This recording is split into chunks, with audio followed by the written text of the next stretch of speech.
Bienvenidos al tutorial de hoy. En esta oportunidad vamos a charlar un poco sobre los conceptos básicos de la programación estructurada, qué significa hacer un código, qué significa hacer un pseudocódigo, y después vamos a implementarlo para el caso particular de Python, que es un lenguaje de programación estructurado, orientado a objetos y muy moderno, con muchas aplicaciones disponibles en la red, para estudiar los estadísticos que hablamos en el tutorial de Estadística Express y ver de qué manera el proceso de cálculo de esos estadísticos, es decir, la media, la varianza y el desvío, pueden ser automatizados y rápidamente calculados mediante un script de Python.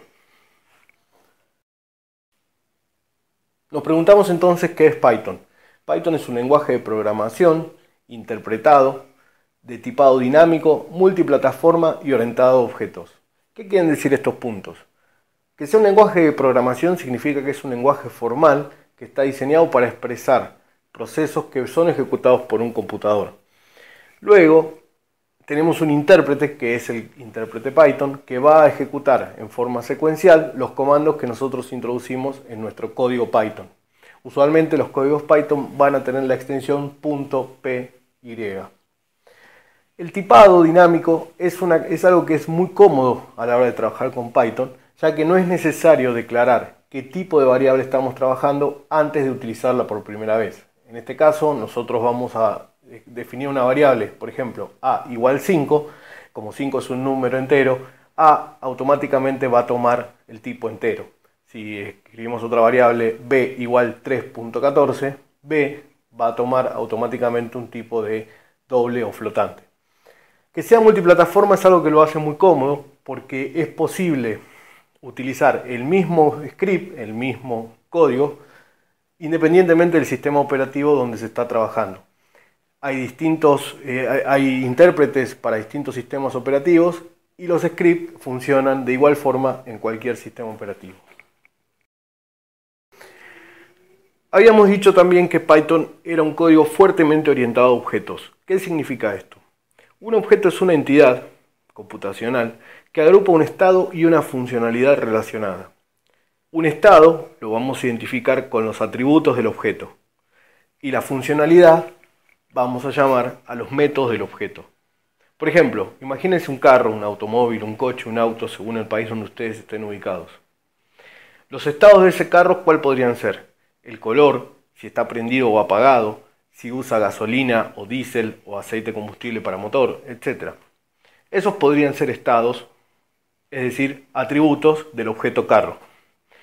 Los métodos son las acciones, las funcionalidades que tiene incorporado ese objeto. En el caso del carro, por ejemplo, vamos a hablar de métodos. Un método será encender, otro método será arrancar, otro método será parar, etc. Las clases de objetos son plantillas que definen los atributos y los métodos de los objetos que van a pertenecer a esa clase. Es decir, que las clases contienen las definiciones de los atributos y las funciones que van a definir los métodos de los objetos. Por ejemplo, vamos a denominar una clase, la clase carro. Entonces, encontramos, por ejemplo, un auto marca Fiat, que será un objeto de la clase carro y por lo tanto tendrá atributos como el color, como si está encendido o si está apagado, el tipo de combustible que utiliza.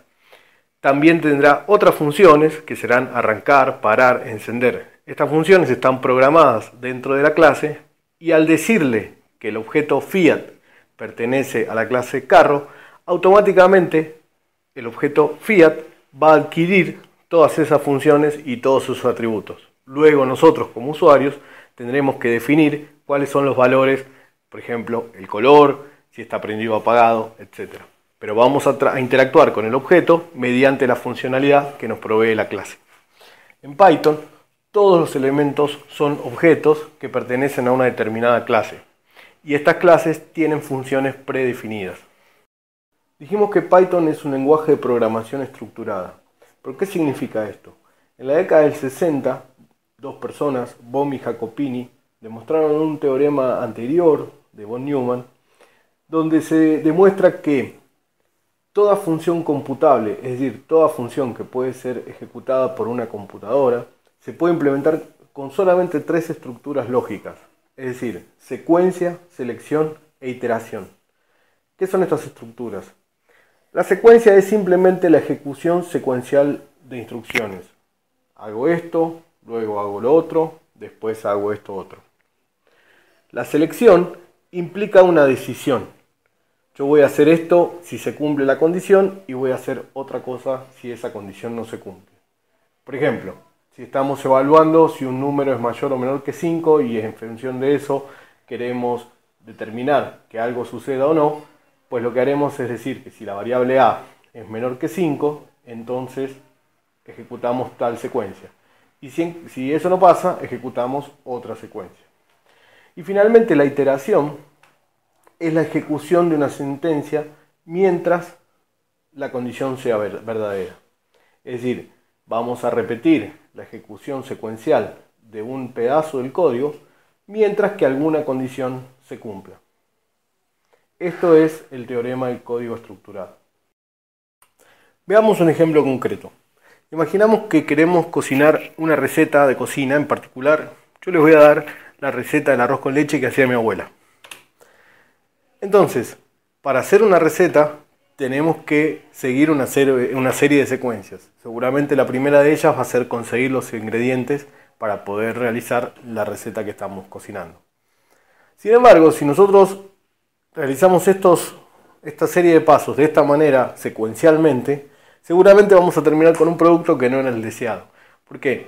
Porque durante la ejecución de la receta vamos a tener que tomar alguna decisión. En algún momento tendremos que verificar si el arroz está listo o no para poder seguir adelante en el siguiente proceso. Y en el caso de que no esté listo, iterar una serie de procedimientos hasta tanto esto esté listo. Entonces, una verdadera receta de cocina debería verse de esta forma.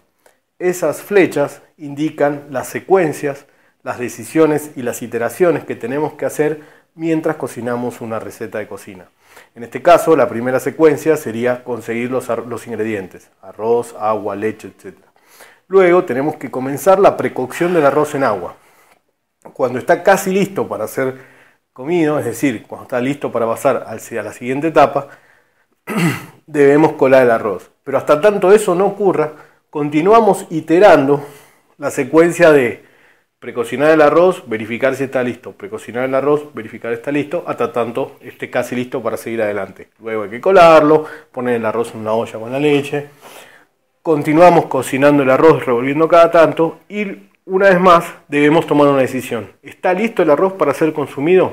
Si no está listo, iteramos la cocción y revolviendo cada tanto. En caso de que esté listo, seguimos adelante, agregamos el azúcar y terminamos nuestra receta. Ese es un ejemplo de un código de programación para cocinar una receta de arroz con leche. Esto que acabamos de hacer no es nada más ni nada menos que lo que se conoce como un pseudocódigo. Es una descripción informal del algoritmo que tenemos, del proceso que tenemos que llevar adelante para poder cumplir con nuestra tarea. Para ello utilizamos convenciones estructurales, secuencia, selección e iteración de procedimientos. Y lo hacemos en un lenguaje simple y simplificado de manera tal que cualquier persona pueda entenderlo, inclusive mi abuela. Supongamos entonces que queremos desarrollar un pseudocódigo para calcular la media, la varianza y el desvío del conjunto de exoplanetas que estamos estudiando. Recordemos en el tutorial anterior sobre estadística express trabajamos con un conjunto de 608 exoplanetas cuyos datos se pueden descargar desde el blog y están en el archivo planet.dat. Como siempre, las masas están expresadas en masas del planeta Júpiter. Entonces, para calcular estos parámetros estadísticos, tenemos que ser capaces de incorporar los datos que están en ese archivo a nuestro código. Es decir, tenemos que ser capaces de abrir un archivo en Python, leer el contenido de datos de ese archivo, seleccionar los datos que me sirven y los que no, y empezar a procesarlos. Para ello en Python hay dos instrucciones, una para abrir archivos, que es la instrucción open, y otra para cerrar archivos, que es la instrucción close, y ustedes pueden consultar la ayuda en línea de Python, que es una ayuda muy completa, para ver los detalles de esta función. Queremos agradecer al Fondo Regional para la Innovación Digital en América Latina y el Caribe, FRIDA, que ha sido vital para la realización de estos videos. Aquí les pongo un link a su sitio web. Además, quería recordarles que no olviden chequear nuestros demás videos y suscribirse al canal.